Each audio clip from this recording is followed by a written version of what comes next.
est bleue, elle est blanche, elle est rouge. Elle va très vite.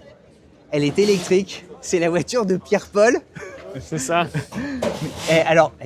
Quelle automobile évidemment. Formule E Citroën. Pour ceux qui tout à coup découvriraient la Formule I, c'est évidemment 100% électrique. Première participation de Citroën au championnat, vous êtes déjà 4e. Voilà, ça c'est pour planter le décor. Ouais. Maintenant on t'écoute.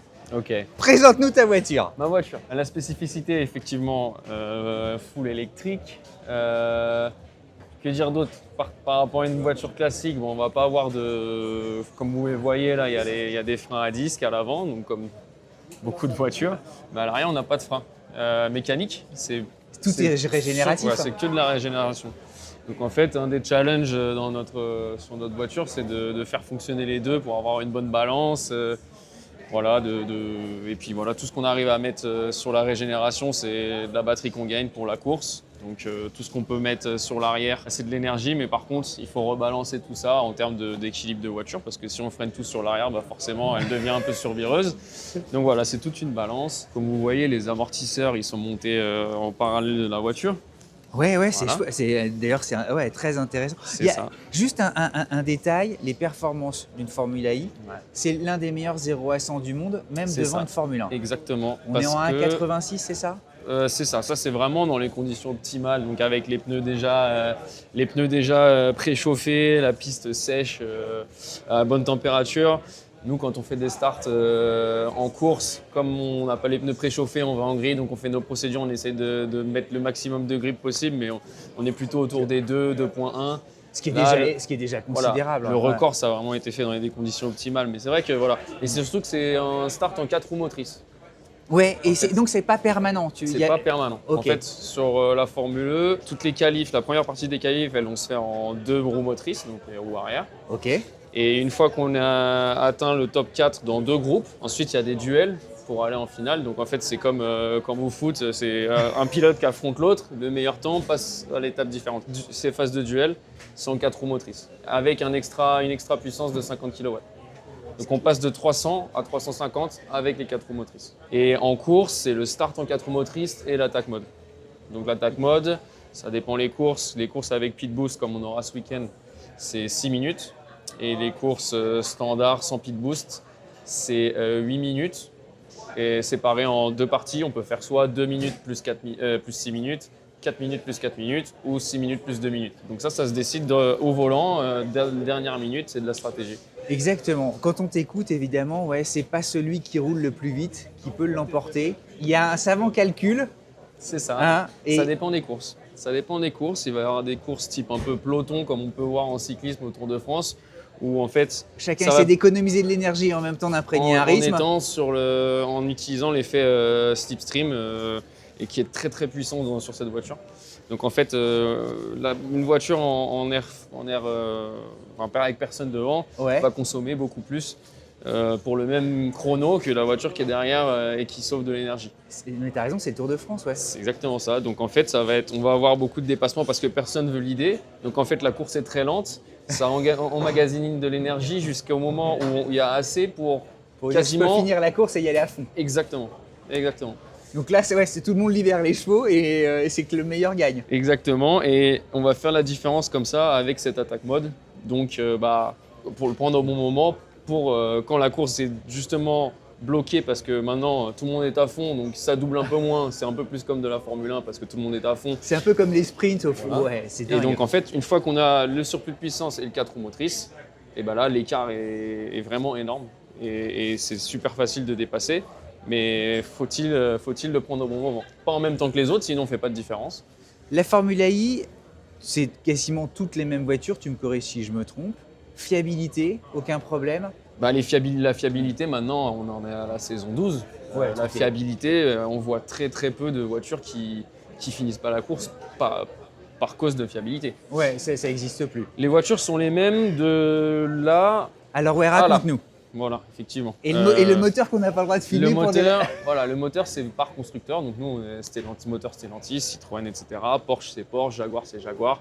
Et ça, la partie powertrain, c'est ça qui est différent. Ça, c'est la recette du coca de chacun. Chacun fait ce qu'il veut. C'est ça qui va faire aussi la différence en course en fonction de l'efficacité du moteur pour le même chrono, il y en a qui vont en mettre un petit peu plus en réserve. Et donc, c'est là où les constructeurs vont pousser le développement le plus possible, c'est pour faire une différence en énergie.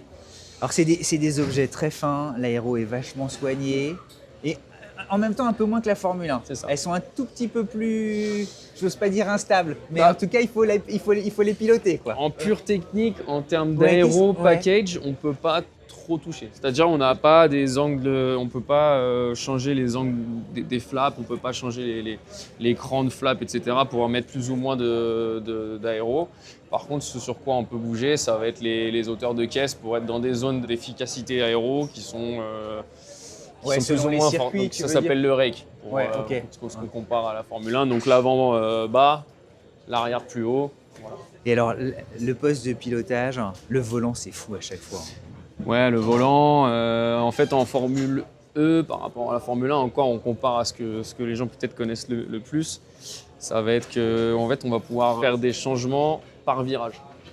C'est-à-dire, dans tel virage, qui va être un frein très droit, et on va avoir telle balance de frein qu'on va venir shifter vraiment très tard pour pouvoir faire la rotation dans un virage lent. Le virage d'après, c'est un high speed, donc il faut beaucoup de stabilité. Donc on va se mettre très plat, on va pas avoir du tout de migration. Et ça, c'est par virage, il peut tout modifier au volant. Pareil, pour la traction, il y a des aides en fonction des virages, le différentiel, comment on le bloque en fonction des virages, etc. Et le freinage régénératif, c'est incroyable, non? On gagne une énergie, on peut regagner de l'électricité, c'est ça de manière impressionnante. Je dirais, on arrive à récupérer un tiers de ce qu'on dépense sur un tour, mais c'est vraiment à la grosse. Ouais, mais c'est déjà. C'est ça, ouais. Je sais même pas si sur les voitures de série, c'est possible. Tu vois, ce transfert techno, il pourrait arriver un jour Oui, ça va arriver. Ça va arriver. On voit déjà nos batteries, elles arrivent quand même à bien tenir. Surtout aussi le pit boost, là, ça c'est le chargeur. Ouais, raconte-nous. Qui va nous faire sur une course. En fait, on arrive à recharger 11% de la batterie en 30 secondes. Ce qui est énorme.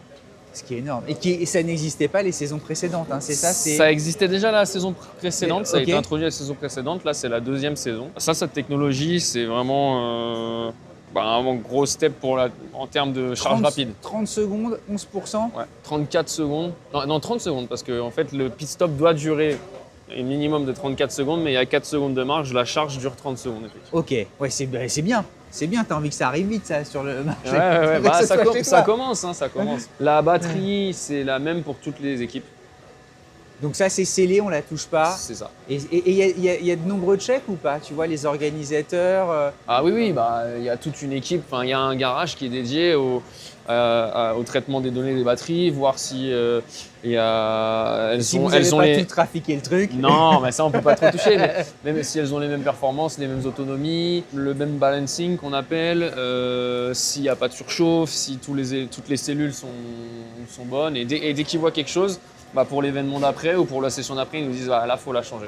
Il y a, j'imagine, des différences malgré tout de réglage entre les pilotes ou pas? Est-ce que entre Nick et Jean-Éric? Rien que sur le setup mécanique. Ouais. Nick, il arrive plus il s'en sort un peu mieux avec une voiture qui est survireuse que Jeff qui a besoin de beaucoup de stabilité. Donc comme j'en parlais tout à l'heure. Donc chacun a ses petites. C'est ça. Peut-être que Nick, on va lui mettre une caisse un peu plus avec de l'aéro et plus stable en mécanique, alors que Jeff il va être très stable en aéro pour la sensibilité dans les virages rapides, etc.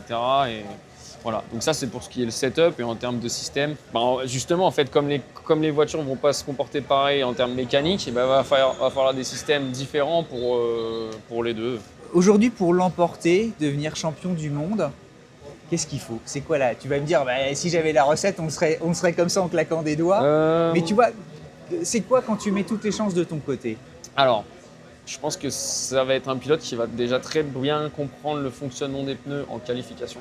Parce que les pneus, ils sont très sensibles. Il y a primordial, ouais. Il y a une fenêtre qui est très fine. Il faut avoir un bon feeling de quand utiliser le grip, quand on est dans la bonne fenêtre de tempé, ils ont tout au dash. Ils voient, on leur donne des indications, mais en fonction des circuits, ça bouge de 4-5 degrés. Il faut qu'il ait le bon feeling.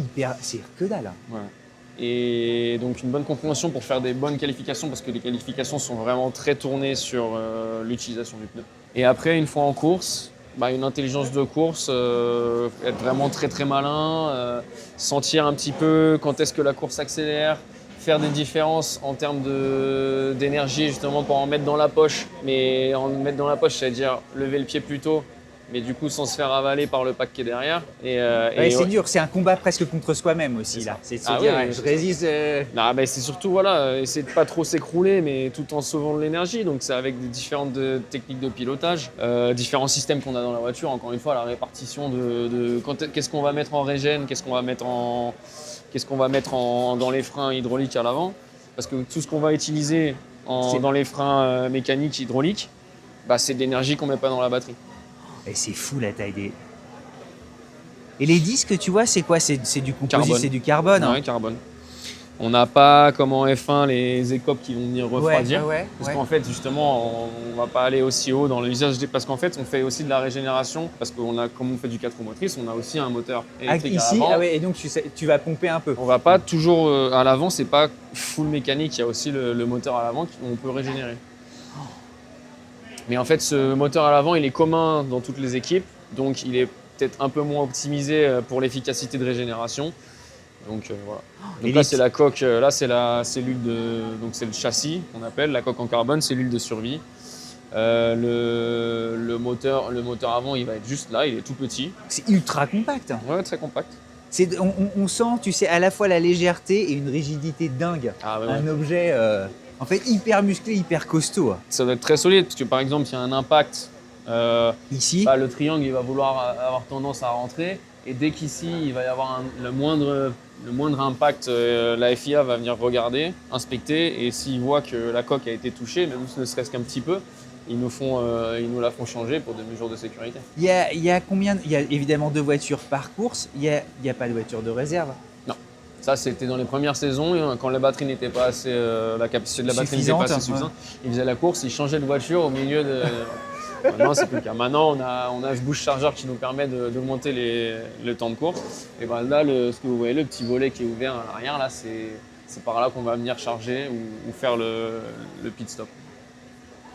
C'est magique en fait. Voilà. Je pense que tu le sais, tu as un métier magique. C'est un truc. Il y a un côté conquête spatiale. Moi, mon métier, c'est un peu un mix de gestion pilote.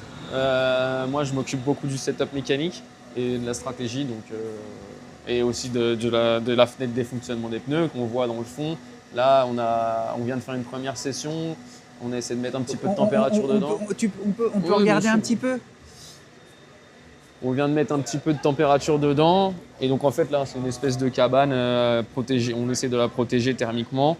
Donc on a pu mettre de la température en roulant, et on essaye d'en garder au maximum parce qu'en fait en formule électrique c'est interdit de chauffer les pneus ou de refroidir les pneus de façon non naturelle. Donc on n'a pas les couvertures chauffantes. C'est un championnat compliqué quand même. Sachant qu'ils mettent beaucoup de temps à chauffer, c'est pour ça qu'on voit des séquences de qualification où parfois on fait 3-4 tours de chauffe parce qu'on n'a pas les couvertures chauffantes comme en Formule 1 où ils peuvent juste faire un tour de sortie et commencer à pousser. Toi qui as aujourd'hui une belle expérience, si on te donnait une baguette magique, qu'est-ce que tu ferais pour améliorer le règlement et faire en sorte que la course devienne presque encore plus chouette? Tu vois ce que je veux dire? Tu aurais des choses à améliorer ou pas si on te consultait là-dessus? C'est déjà très complexe et bon, il y a le boost chargeur, il y a les attaques mode, etc. Donc déjà, il y a beaucoup de choses à assimiler. Par contre, effectivement, pour tout ce qui est qualification, déjà le format est chouette. Faire des groupes et puis les 4 meilleurs s'affrontent en duel, c'est nulle part ailleurs. Et pour tout ce qui est pour le public qui regarde et les fans de Formule 1, je pense que c'est très bien. Par contre, pour les qualifications, peut-être que je permettrais les couvertures chauffantes pour perdre moins de temps en piste à faire des tours de chauffe que les spectateurs sont peut-être c'est pas très intéressant. Bon, en tout cas, elle est merveilleuse ta voiture. Ouais, c'est vrai que c'est la plus belle et c'est mérité. Cette année, on a en premier design pour une première saison, Citroën a fait fort les couleurs de la France avec des couleurs un petit peu flashy. C'est vrai qu'on en est assez fiers de la déco de la voiture. Merci en tout cas. Avec grand plaisir. Merci de nous avoir accordé de ton temps. On le dit, hein, les qualifs c'est bientôt, demain c'est la course. Enfin, C'est ça, ouais. Donc là, on a une session dans 1h30, les vrais free practice 1, il vient de pleuvoir un petit peu. Donc il va falloir que je m'y remette pour savoir si c'est trop mouillé, il faut que je change le setup pour essayer d'avoir plus de grip Non mais mécanique. c'est un boulot dingue en fait, hein. C'est d'une intensité. Combien faut que je fasse de tours en plus pour chauffer les pneus, etc. Donc, ou alors est-ce que ça va sécher et on touche à rien et on part tel quel. Voilà, c'est ça. Ouais, on croise les doigts. Merci Hein. beaucoup. Et puis le meilleur évidemment pour la course et le championnat. Ouais, merci. Allez, tous derrière vous. Merci beaucoup.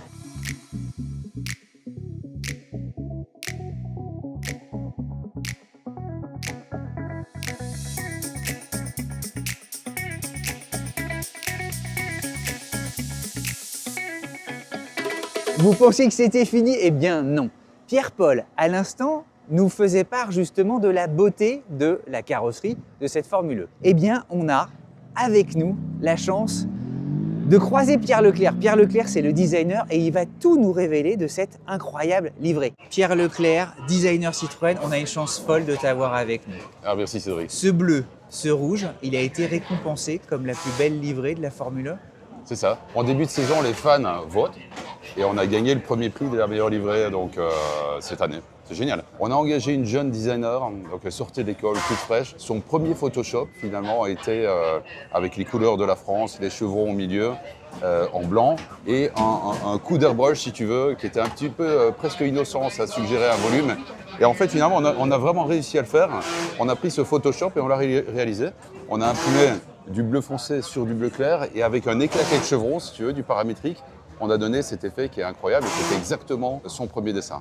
Non mais c'est une tellement belle histoire en fait. C'est une très belle histoire. Oui, mais c'est émouvant, écoute. Et puis voilà, résultat récompensé. Ouais. Et c'est vrai que ce sont les plus belles Formule E qu'on ait jamais vues. Première participation. On a l'impression que Citroën est touché par la grâce. Hein. Non mais c'est vrai, tu sais, on n'est même pas à un tiers Ouais. du championnat. Vous êtes à la 4e position, Uh-huh. c'est la première participation.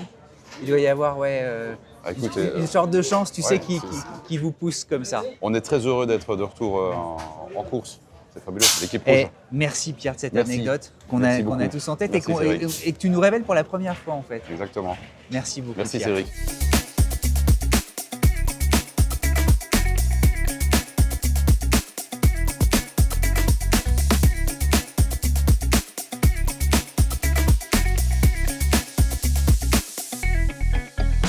Et on n'a toujours pas fini. Le directeur de l'équipe Citroën, Cyril Blais, lui aussi nous a accordé de son temps en pleine qualif pour nous raconter son aventure. Pour un directeur d'équipe, d'être tout à coup à la 4e place, avec un team inédit, Citroën, ça doit être quelque chose quand même. Ah, c'est une grande fierté, c'est sûr, de représenter déjà d'une la marque Citroën. Et en tant que Français, patriote, c'est sûr une énorme fierté. Après, comme on a dit, on garde les objectifs en vue. Très bon début de saison. Les dernières courses sont un peu plus délicates, mais on se concentre sur les objectifs sur la durée. Et puis j'ai l'impression que Nick est très fort en fait là en ce moment. Les deux pilotes sont très forts. Je pense que Jeff n'a pas eu de chance en début de saison, mais je pense qu'il ne faut pas singulariser les résultats d'un pilote, parce qu'il y a un vrai travail d'équipe qui se passe derrière. Et Jeff y contribue beaucoup. Donc c'est sûr que sur le papier, Nick a scoré beaucoup de points, mais je vous garantis que les deux pilotes contribuent au succès du team de façon Cyril, importante. avec l'expérience, qu'est-ce qui fait un bon team manager en Formula I? Très bonne question. Je pense que ce qui fait un bon manager, c'est le fait qu'il faut soutenir leurs équipes et donner les outils dont ils ont besoin. Moi, mon rôle, c'est pas d'être en avant. S'ils n'ont pas besoin de moi, ça veut dire que j'ai bien fait mon travail. C'est-à-dire que nous, on est là pour encadrer l'équipe, les supporter, leur donner les moyens et les outils. Les deux voitures au top. Les deux voitures au top. Et s'il n'y a aucune requête et que je sois là ou pas là, le team marche de la même façon, pour moi, ça veut dire que j'ai bien fait mon travail. Saison après saison, le règlement évolue. Il y a des arrêts avec des recharges rapides cette année. Il y a des générations et des évolutions. Mais non, à partir du moment où c'est la même chose pour tout le monde, je pense que c'est aux équipes de réagir de la meilleure façon et tout le monde est sur un pied d'égalité. Donc je pense que c'est ce qui fait aussi le DNA de la Formule E aussi, c'est de s'adapter, de changer un peu les règles, d'être un peu atypique. Alors après, il ne faut pas qu'on se perde justement sur ça et qu'on soit capable d'avoir une certaine continuité. Mais je pense que les attaques mode, vous ne voyez pas ça dans aucune autre série. Donc ça, c'est des petites singularités qu'il faut qu'on garde. Et Et non, il faut qu'on soit réactif. On est tous sur un pied d'égalité. Donc, qui s'adapte le mieux et réagit le mieux aura le plus de performance. Toute dernière question. La Formule I, elle vit forcément dans l'ombre de la F1 depuis toujours, et saison après saison. Ceux qui sont au cœur du réacteur disent tout le temps « mais c'est génial la Formule I, il y a une vraie compète, les pilotes se doublent ». Mais qu'est-ce qu'il faudrait pour que ça marche? Alors déjà, on va laisser la F1 être la F1 et la FE être la FE. Je pense qu'on a vu ces des années, plus particulièrement ces dernières semaines, avec les grands changements de règlement de la F1, on a deux choses complètement différentes. Je pense que ce qui est vraiment excitant, nous, en FE, c'est les courses, la stratégie. Ce qui pense après, ce qui nous manque un petit peu, c'est de visibilité et justement qu'on puisse communiquer au public comment se passent les courses de l'intérieur et leur donner un peu plus d'accès au behind the scene parce qu'on c'est ça qui est intéressant, c'est ça qui est excitant. Et je pense que quand on arrive à le faire avec les fans, avec les journalistes sur place, tout le monde est d'accord de dire à quel point la Formule E, c'est excitant, c'est un vrai challenge. Et ça, il faut juste qu'on arrive à mieux le communiquer au grand public. Et ça passe par plus de marketing, plus de com, plus de visibilité. Je pense qu'il y a un gros effort à faire sur le broadcast aussi. Il y a beaucoup de gens qui nous demandent « Ah, c'est super, on aimerait suivre la course. Pouvez-vous nous dire où et comment suivre la course ?» Mais oui, c'est vrai, bien sûr. Ouais, Et je pense que là, c'est là où on pêche un peu et on pourrait mieux faire. J'ai une toute dernière question, je suis navré, on est tellement bavard et je... She doesn't speak French, but she was like, it's enough now. The last one, I promise you. You better. Cyril, tu roules en quoi au quotidien? En Citroën? Ben, j'aimerais bien, j'attends ma voiture de fonction. Alors Donc, ce serait quoi? Alors ce sera quoi? Non, pour l'instant, j'ai pas de voiture de fonction.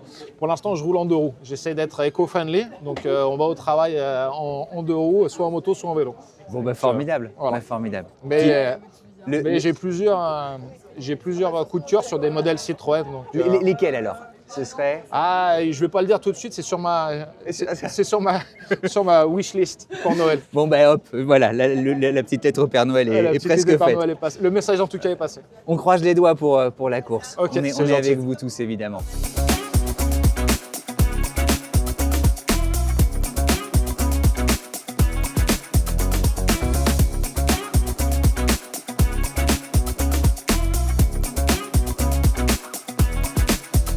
Et évidemment, impossible de ne pas recueillir les confidences de Jean-Éric Vergne, l'un des pilotes les plus expérimentés en Formule I. C'est parti. Première saison avec Citroën, ça marche plutôt pas mal. Parce que le team fonctionne, on n'est même pas à un tiers de la saison. Déjà 4e. Ouais, Inattendu. oui et non. Inattendu dans les deux sens. Inattendu dans le sens où Nick a vraiment surperformé, a fait un début de saison superbe, enfin, l'équipe en règle générale. Et inattendu aussi du fait que je marque presque pas de points. Enfin, vraiment rien, c'est goupillé correctement Qu'est-ce pour qui se moi. passe? Donc, non, voilà, dans les deux sens. Donc, non, je pense que c'est plutôt une équipe à une voiture jusqu'à présent, malheureusement, parce que je ramène pas beaucoup de points. C'est la réalité des choses. Après, la performance est là, tout est là, sauf les résultats. Donc, ce qui n'est pas non plus une mauvaise chose. Après, la FE, tellement de choses peuvent changer rapidement. Quand je regarde... Bah, avec ton expérience, ouais. Non, et puis quand vous regardez la saison de Nick Cassidy l'an dernier, par exemple, il avait, je crois qu'il a la 6e course, je crois qu'il n'y avait même pas de points et il termine 2e du championnat. Tout peut changer rapidement. Il faut juste garder la confiance en soi, garder la motivation. Et on a tout ce qu'il faut ici pour réussir. On a une bonne voiture, on a des top ingénieurs. Nick a prouvé qu'on pouvait gagner des courses. On sait. J'ai pas oublié de savoir comment conduire en 3 courses, donc ça va aller. Vous connaissiez avant ou pas avec Ouais, on se Nick? connaissait depuis les années qu'il est en FE. Ouais. Là, les rapports entre vous deux, justement, est-ce que cet écart-là, vous êtes tellement professionnel qu'au fond, c'est la vie de la course et chacun suit son chemin, ou ça peut créer, tu vois, tout simplement parfois des dissensions, des désaccords? Non, pas du tout. À la limite, les désaccords, ils sont plutôt quand on est P1, P2 et qu'on se bat ensemble toutes les courses. On n'a pas eu à se battre une fois en course cette année, donc non, il y a vraiment zéro problème. Et je pense qu'on est 2 pilotes assez expérimentés pour pouvoir, pour vouloir le meilleur pour l'équipe et pas uniquement que pour nous. La voiture, elle fonctionne? Elle te plaît? Vous pouvez... tu vois, c'est la première saison de Citroën, alors même si toutes les voitures se ressemblent et tout ça, mais ouais, normalement, ça va de ce côté-là? Non, la voiture va bien. C'est une voiture évidemment que je connais depuis. Toujours. Voilà, mais ça fait longtemps que je roule avec Stellantis. Et l'an dernier, même si c'était DS Penske, ça reste le même powertrain. Non, honnêtement, le nombre de points semble alarmant. Après, quand on regarde dans les détails, il n'y a rien d'alarmant. Il faut juste avoir un peu de chance, tout bien aligné et faire en sorte que les planètes s'alignent. Saison après saison, le règlement évolue et donc ça influe forcément sur la course et la stratégie. Là, cette année, ça y est, tout a été apprivoisé ou il y a des choses que tu aimerais améliorer? Non, il n'y a pas grand-chose que j'aimerais améliorer. Je pense qu'on a... Après, je pense que j'ai un peu changé de fusil d'épaule depuis quelques années. Je me bats pour les choses que je peux réellement changer. Et le reste, accepte? Voilà, le reste accepte et on fait avec. Je pense que c'est la meilleure chose à faire. Je ne vais pas dépenser mon énergie à vouloir changer des choses qui ne sont pas changeables. Naturellement, il faut te souhaiter de gagner, d'ailleurs à vous deux, que vous soyez, je sais pas, P1, P2 et dans l'ordre que tu voudras. Vous en avez réellement la possibilité. Oui. Bon, on va tous croiser les doigts. Allez, merci beaucoup. Et merci de ton temps, je sais que c'est Merci, précieux, surtout avec pendant plaisir. les qualifs.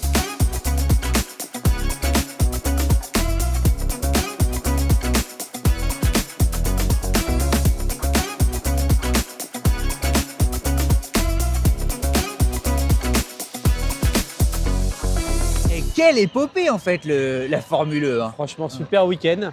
On s'est vraiment marré, c'est agréable à voir. Même si pour Citroën, ça n'a pas forcément été le meilleur résultat, malgré une belle pole position. En tout cas, intéressez-vous à la Formule I. Pourquoi? Parce Ouais. qu'en réalité, évidemment, il y a une complexité du règlement. Mais au-delà de ça, ça rend haletant les courses. Il y a beaucoup de et dépassements. on Ouais. a été vachement pris. Hein. On n'a pas vu leur passer. On était évidemment à fond derrière Citroën. Jeff et Cassidy. Ouais. Et puis, c'est la course. On va s'intéresser, nous, au championnat. Dites-nous ce que vous en pensez. Il y a des gros débats sur la sonorité, évidemment. Dites-nous ce que vous en pensez. En tout cas, moi, je repars de nouveau conquis comme on l'avait Ouais, été avec on l'avait DS. vu il y Ouais. a 2 ans, on était resté sur un. On n'est pas des spécialistes de ce sport-là, mais il y a 2 ans, on avait trouvé ça très bien. On est revenu encore une fois 2 ans après. À nouveau, on trouve ça très bien. Moi, je suis pour remettre une 3e fois. Exactement. Et puis, la livrée Citroën, on en a beaucoup parlé, mais c'était les plus belles sur la piste. La bise à Manu, petit commentaire de soutien et à très vite.